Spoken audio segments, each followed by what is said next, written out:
Saya di sini akan menjelaskan tentang definisi musyarakah. Dalam PSAK nomor 106, musyarakah adalah akad kerjasama antara dua pihak atau lebih untuk suatu usaha tertentu dengan kondisi masing-masing pihak memberi kontribusi dana dengan ketentuan dibagi berdasarkan kesepakatan, sedangkan kerugian dibagi berdasarkan kontribusi dana. Ketentuan transaksi musyarakah. Secara syar'i, transaksi musyarakah: 1. Musyarakah hak milik adalah persekutuan antara dua orang atau lebih dalam kepemilikan salah satu barang dengan salah satu sebab kepemilikan seperti jual beli, hibah, dan warisan. Musyarakah hak milik adalah persekutuan atau kerjasama antara dua orang atau lebih dalam kepemilikan salah satu barang. Jadi salah satu pihak bisa memiliki salah satu barang dengan tiga sebab, salah satunya jual beli, hibah, dan warisan. Yang kedua, musyarakah akad adalah akad kerjasama dua orang atau lebih yang bersekutu dalam modal atau keuntungan. Berdasarkan perbedaan peran dan tanggung jawab para mitra yang terlibat. 1. Musyarakah inan merupakan akad kerjasama usaha antara dua orang atau lebih yang masing-masing mitra kerja harus menyerahkan dana untuk modal yang porsi modalnya tidak harus sama. Pembagian hasil usaha sesuai dengan kesepakatan, tidak harus sesuai dengan kontribusi dana yang diberikan. Jadi musyarakah inan ini adalah kerjasama di mana antara dua orang atau lebih dan semua pihak harus memberikan modalnya. Namun modal itu tidak harus sama, bisa saja 50%, satunya 2%, dan satunya lagi 3%. Dan keuntungan bagi hasilnya ini terserah yang disepakati sesuai perjanjian yang telah disepakati bersama. Tidak tentu pada yang banyak modal maka banyak dapat bagi hasilnya, namun sesuai ketentuan. Nah, musyarakah abdan kerjasama antara dua pihak atau lebih dalam usaha yang dilakukan oleh tubuh atau praktek mereka, seperti kerjasama sesama dokter di klinik atau sesama tukang jahit, sesama akuntan atau konsultasi. Jadi sepadan itu kan dilakukan oleh tubuh atau praktek mereka, seperti kerjasama dokter atau sesama dokter atau sesama penjahit atau konsultan.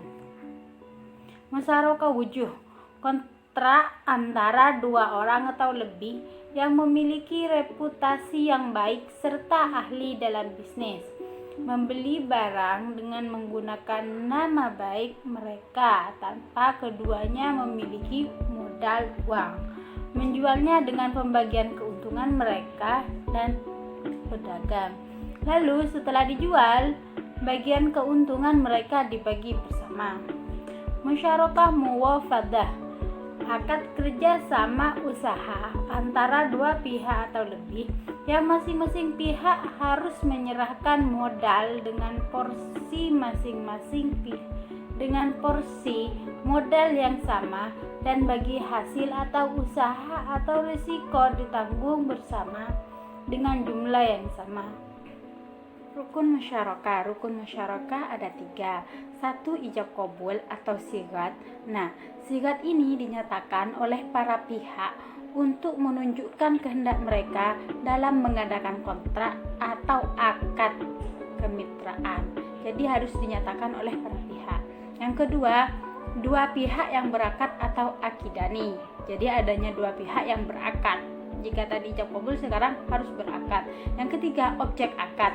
Objek akad ini ada 3. 1. Modal. 2. Kerja. 3. Keuntungan atau kerugian.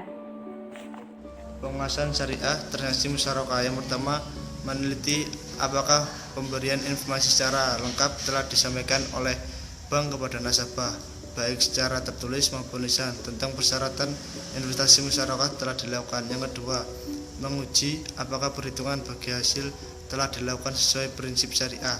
Yang ketiga, memastikan adanya persetujuan para pihak dalam perjanjian investasi musyarakah. Yang keempat, memastikan terpenuhinya rukun dan syarat musyarakah. Yang kelima, memastikan bahwa biaya operasional telah dibebankan pada modal bersama musyarakah. Yang keenam, memastikan bahwa kegiatan investasi yang dibiayai tidak termasuk jenis kegiatan usaha yang bertentangan dengan syariah. Berdasarkan pertanyaan standar akuntansi keuangan 106.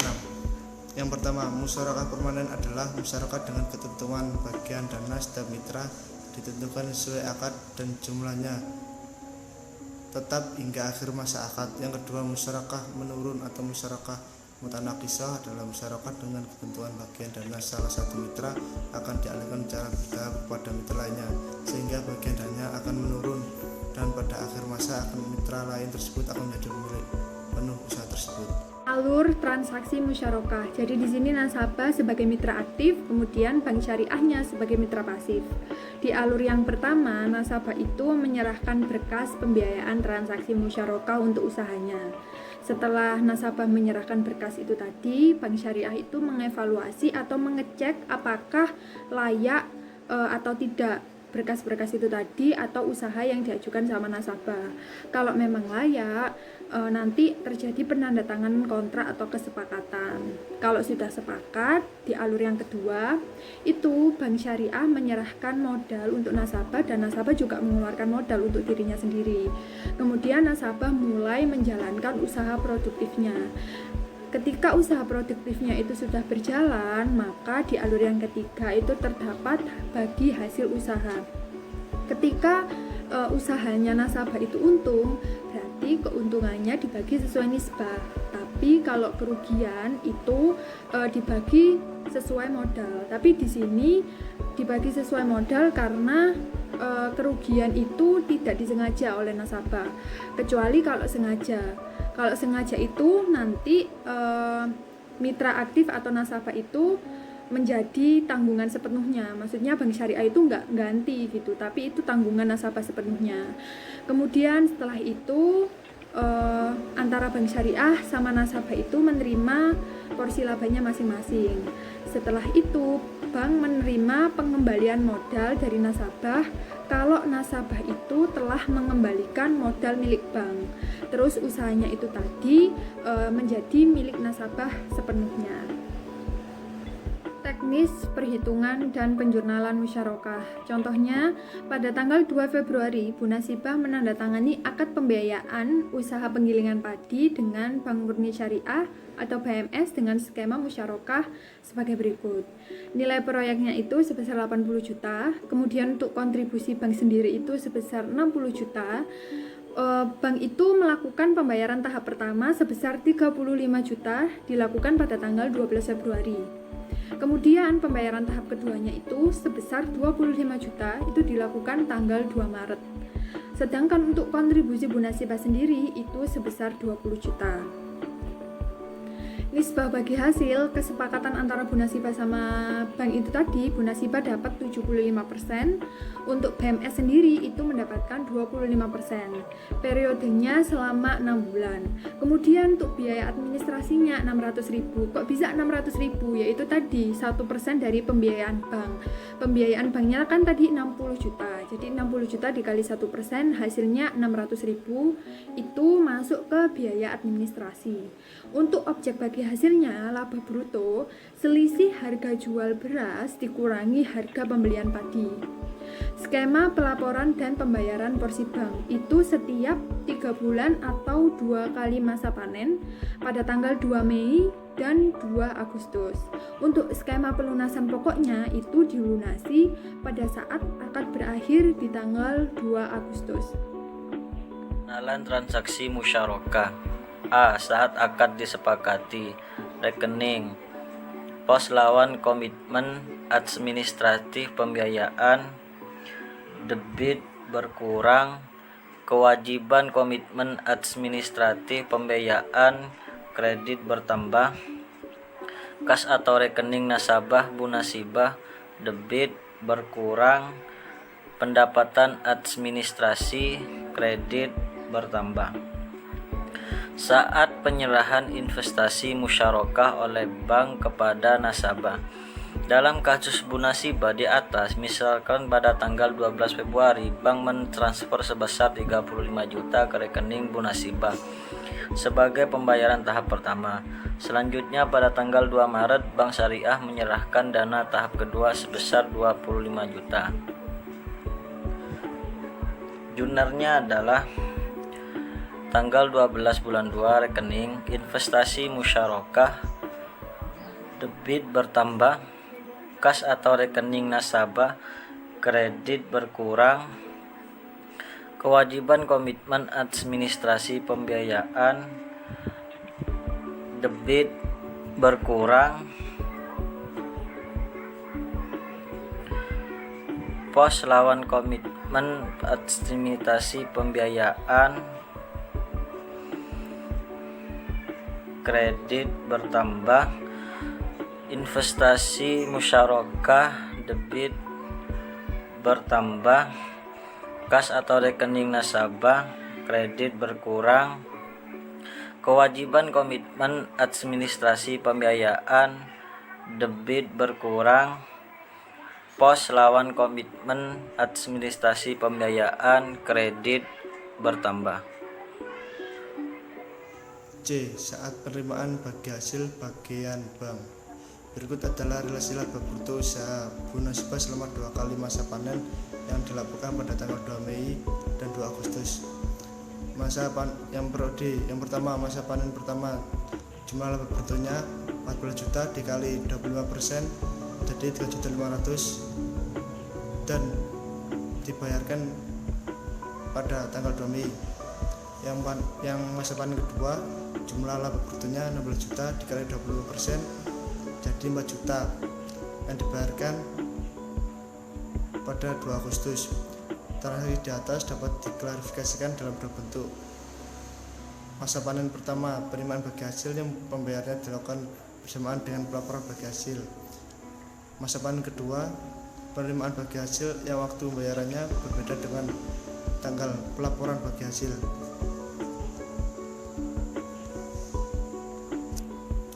Penerimaan bagi hasil yang pembayarannya dilakukan bersamaan dengan pelaporan bagi hasil. Tanggal 2, kasnya didebit 3.500.000 bertambah.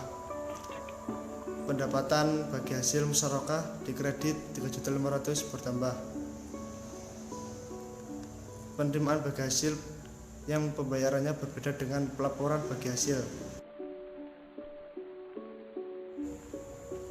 Tagihan pendapatan bagi hasil musyarakah didebit 4 juta bertambah. Pendapatan bagi hasil musyarakah aktual dikredit 4 juta berkurang. Kas nasabah didebit 4 juta bertambah. Tagihan pendapatan bagi hasil musyarakah 4 juta dikredit berkurang. Saat akad berakhir, nasabah pembiayaan mampu mengembalikan modal musyarakah bank, misalkan pada tanggal Agustus. Saat jatuh tempo Bunasibah melunasi investasi musyarakah sebesar 60 juta, maka jurnal transaksi tersebut sebagai berikut. Pada tanggal 10, kas didebit 60 juta bertambah, investasi musyarakah dikredit bertambah. Nasabah pembiayaan tidak mampu mengembalikan modal musyarakah bank, misalkan pada Bunasibah tidak mampu melunasi modal musyarakah bank, maka jurnal pada saat jatuh tempo tersebut adalah rekening piutang investasi musyarakah jatuh tempo didebit 60 juta bertambah, investasi musyarakah dikredit 60 juta bertambah. Investasi transaksi. Jadi yang pertama, investasi musyarakah dengan menggunakan aset non-kas. Dalam kasus PT UHR di atas, misalkan pembayaran tahap pertamanya itu di tanggal 12 Februari. Itu dilakukan dalam bentuk aset non-kas. Kemudian Bank Syariah itu menyerahkan peralatan penggilingan padi untuk kapasitas produksinya Bu Nasibah. Aset non-kas itu memiliki nilai wajar 35 juta, kemudian nilai bukunya senilai 34.100.000, untuk harga perolehannya 34.500.000, dan akumulasi penyusutannya itu 400.000. Jadi jurnalnya itu investasi musyarakah di debit itu bertambah, kemudian akumulasi penyusutan itu di debit berkurang, kemudian aset non-kas di kredit berkurang, untuk keuntungan tangguhan di kredit itu bertambah. Misalkan pada kasus di atas dengan lama akad 6 bulan dan bank melakukan amortisasi setiap bulan, maka jurnal amortisasi keuntungan setiap bulan itu sebagai berikut. Untuk keuntungan tangguhannya itu di debit itu dia berkurang, lalu untuk keuntungan di kredit itu bertambah.